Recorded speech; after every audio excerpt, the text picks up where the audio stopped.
안녕하세요, 여러분. 오늘은 상상을 초월하는 크기와 목적을 가진 그러나 점점 현실적인 과학 논의의 중심으로 다가오고 있는 개념에 대해 이야기해 보려 합니다. 바로 다이슨 스피어입니다. 태양을 완전히 둘러싸고 그 에너지를 전부 수확하겠다는 이 놀라운 구조물은 과연 인간 문명이 도달할 수 있는 영역일까요? 단순한 공상과학을 넘어 이 개념은 지금 우리가 직면하고 있는 에너지 문제, 우주 개발의 방향, 인류 문명의 미래와도 밀접하게 연결되어 있습니다. 먼저 다이슨 스피어라는 개념의 기원부터 간단히 짚고 가겠습니다. 이 구조물의 이름은 1960년 미국의 이론물리학자 프리먼 다이슨에서 유래했습니다. 그는 외계 문명을 탐지하는 방법을 고민하던 중 고도화된 문명이 반드시 거쳐야 할 단계는 자신이 속한 항성의 에너지를 최대한 활용하는 것이라는 전제에서 출발했습니다. 그리고 그러한 문명이 항성의 방출 에너지를 전부 모을 수 있는 거대한 구조물을 만든다면 우리는 그 구조물이 항성의 빛이나 스펙트럼에 남긴 흔적을 감지함으로써 그 존재를 알아챌 수 있을 거라 추론했습니다. 이때 다이슨이 상상한 구조물은 오늘날 흔히 떠올리는 태양을 완전히 감싼 단단한 구체가 아니라 수많은 위성이나 지별판이 항성 주변을 떠다니며 전체적으로 구 형태를 이루는 다이슨 스웜이었습니다. 즉, 항성을 완전 밀폐하는 것이 아니라 궤도에 다수의 인공 구조물을 띄워 항성의 에너지를 수확하는 시스템에 가까운 것입니다. 이러한 접근은 구조적으로 더 안정적이고 현실성도 비교적 높은 개념입니다. 그렇다면 왜 우리는 지금 이 시점에서 다이슨 스피어를 이야기하게 되었을까요? 답은 간단합니다. 인류의 에너지 수요가 기하급수적으로 증가하고 있기 때문입니다. 산업혁명 이후 인류는 석탄, 석유, 천연가스 등 화석연료에 의존해왔고 최근에는 원자력, 태양광, 풍력 등의 재생에너지로 확장되고 있지만 지구 내 자원에는 한계가 있습니다. 그리고 무엇보다 고도화된 문명은 그 자체로 막대한 에너지를 필요로 합니다. 데이터 센터, 양자 컴퓨터, 초고속 교통망, 우주 개발, 인공지능 모든 것이 에너지 집약적인 시스템입니다. 이러한 문제의식을 바탕으로 러시아의 천문학자 니콜라이 카르다쇼프는 1964년 문명의 에너지 소비 수준에 따라 문명을 세 단계로 분류하는 카르다쇼프 척도를 제안했습니다. 1단계 문명은 자기가 거주하는 행성의 전체 에너지를 통제 가능한 문명. 2단계 문명은 항성의 전체 에너지를 활용할 수 있는 문명. 그리고 3단계 문명은 은하계 수준의 에너지를 조작 가능한 문명입니다. 현재 인류는 아직 1단계조차 되지 못했으며 대략 0.7단계 수준으로 평가받고 있습니다. 즉, 다이슨 스피어는 인류가 2단계 문명으로 도약하기 위해 반드시 거쳐야 할 상징적인 목표이자 기술적 도전 과제입니다. 그렇다면 다이슨 스피어는 실제로 건설 가능한 것일까요? 그리고 그것을 만들기 위해서는 어떤 기술이 필요하며 지금 우리는 얼마나 가까운 위치에 있을까요?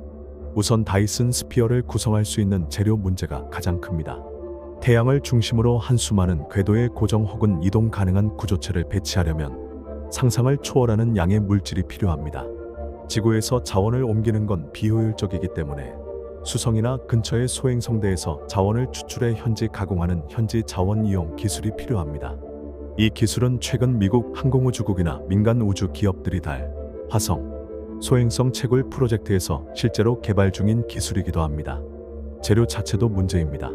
태양에서 0.5천 단위 거리만 떨어져도 복사압과 고온에 견뎌야 하며 충돌 방지, 방사선 내성도 갖춰야 합니다. 그래핀, 탄소 나노튜브, 세라믹 복합재료, 초경량 금속 합금 등이 후보로 거론되지만 대규모 생산 기술은 아직 요원합니다.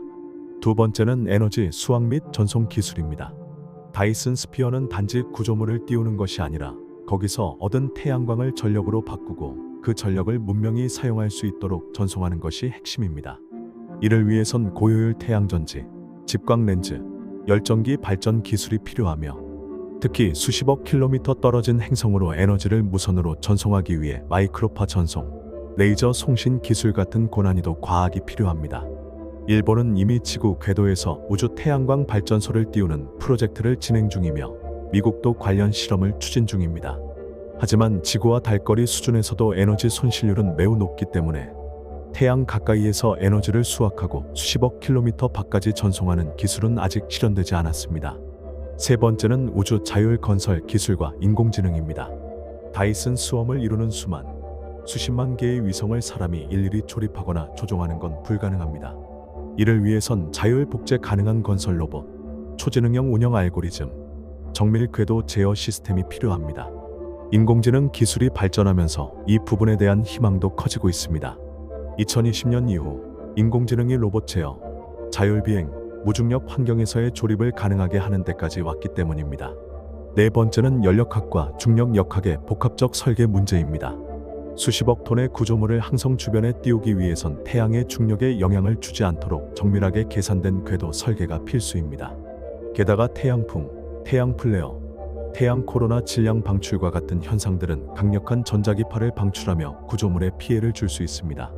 이런 현상은 현재도 우주선, 위성 시스템에 심각한 위협으로 작용하고 있으며 다이슨 구조물은 이를 장기적으로 견뎌낼 수 있는 방어 시스템까지 갖춰야 합니다. 이제 다이슨 스피어가 현실적으로 얼마나 어려운 기술적 도전인지 감이 오시죠? 그럼에도 불구하고 우리는 왜 다이슨 스피어의 매력을 느끼는 걸까요? 그 이유는 바로 이 개념이 문명의 한계, 인류의 존재 이유, 그리고 에너지와 확장의 끝이 어디인지에 대한 근본적인 질문을 던지기 때문입니다. 단순한 구조물이 아니라 우리가 우주에서 어떤 존재가 될 수 있는가에 대한 답변이 담겨 있는 상징입니다. 한편 실제로 천문학자들은 다이슨 스피어와 유사한 구조를 탐색하기 위한 시도도 계속해왔습니다. 가장 대표적인 사례는 2015년 케플러 우주망원경이 발견한 KIC 846만 2852 일명타비의 별입니다. 이 별은 이유를 알 수 없는 불규칙한 밝기 감소를 보여 과학자들을 당혹하게 했습니다. 일각에서는 다이슨 스웜 같은 구조물이 이 별 주위를 돌며 항성 빛을 차단하는 것이 아닐까 하는 추측도 나왔습니다. 물론 현재는 자연적인 현상으로 설명될 가능성이 높다고 평가되지만 이 사건은 다이슨 스피어에 대한 대중의 관심을 크게 끌어올렸습니다. 미래 시나리오 중 일부 과학자들은 다이슨 스피어가 완성되면 그 내부에 사람이 거주하는 메가 스트럭처 형태로 발전할 수 있다고 봅니다. 내부의 자전과 인공 중력을 활용해 생명체가 거주하는 일종의 거대 우주 도시를 만드는 것이죠. 이는 공상 과학 작품에서 자주 등장하는 장면이지만 최근에는 현실적인 우주 거주지 모델로도 연구되고 있습니다. 하지만 이러한 거대한 구조물이 정치, 경제, 윤리적으로 어떤 영향을 미칠지는 여전히 불투명합니다. 다이슨 스피어에서 생산되는 에너지를 누가 소유하고 어떻게 분배하며 어떤 규칙을 통해 접근할 수 있을지는 또 다른 논쟁의 대상입니다. 이러한 초거대 기술이 특정 집단의 독점 수단이 된다면 인류의 미래는 오히려 퇴보할 수도 있습니다. 따라서 다이슨 스피어는 과학적 기술력 못지않게 사회적 합의, 협력체계, 분배 시스템까지 함께 고민되어야 하는 복합적 과제입니다. 결론적으로 다이슨 스피어는 오늘날 기술로는 실현이 불가능하지만 그 개념은 분명히 실존 가능한 과학적 아이디어이며 우리가 장기적으로 문명을 확장해가는 과정에서 반드시 마주해야 할 질문입니다. 지금 우리는 0.7단계 문명에서 1단계로 향해 가는 중입니다. 태양계의 자원을 이용하고 우주에서 살아남고 행성 너머로 확장하는 그 첫걸음에 있습니다.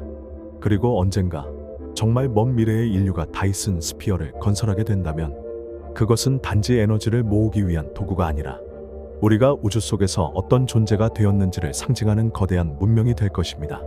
여러분, 오늘 이 이야기에서 다이슨 스피어가 상상 이상의 의미를 담고 있다는 것을 느끼셨길 바랍니다. 이 구조물은 결국 인간이 우주를 향해 품은 꿈의 물리적 형태입니다. 우리는 지금 그 꿈의 입구에 서 있으며 질문을 던지고 해답을 찾아가는 여정을 시작한 상태입니다. 오늘도 함께해 주셔서 감사합니다. 다음 이야기에서 다시 뵙겠습니다.